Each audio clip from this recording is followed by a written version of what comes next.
Hi there. It's really a pleasure to talk to you, Barry. You mentioned that you watch 150 times of Lion King.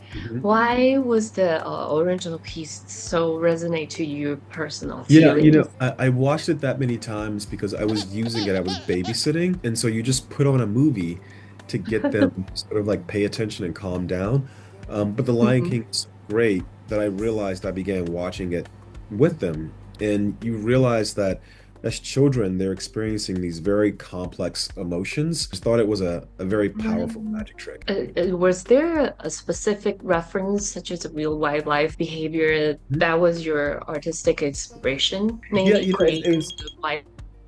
Why did you make the antagonism the white lion this time? in Disney, in The Lion King, there's so many different like movies and books, and these Right. lions, the outsiders, they're actually present in one of not in the main film of The Lion King, but in one of the Lion King offshoots. So they exist.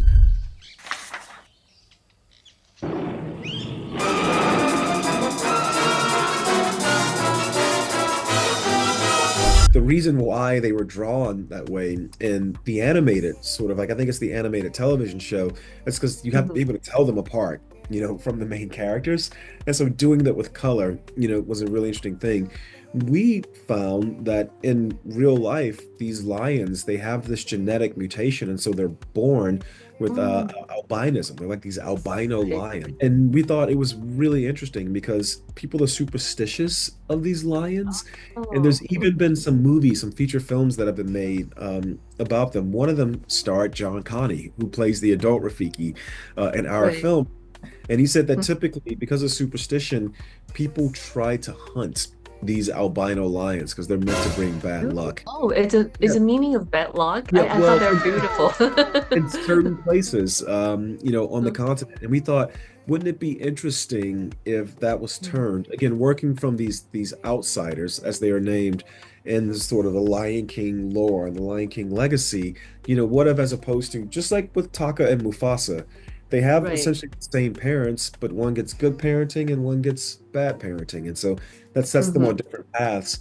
What if these outsiders, what if they chose a different path? And that was how the whole thing came to be. These characters have been frozen in good and evil. And I think Yeah. seeing how, that there's nature versus nurture, seeing how just the path of life they were on, sort of Hmm. like created this situation where one became good and one became evil. And also to experience just the magic of the Lion King all over again. You stole my destiny. Mufasa, it is your time.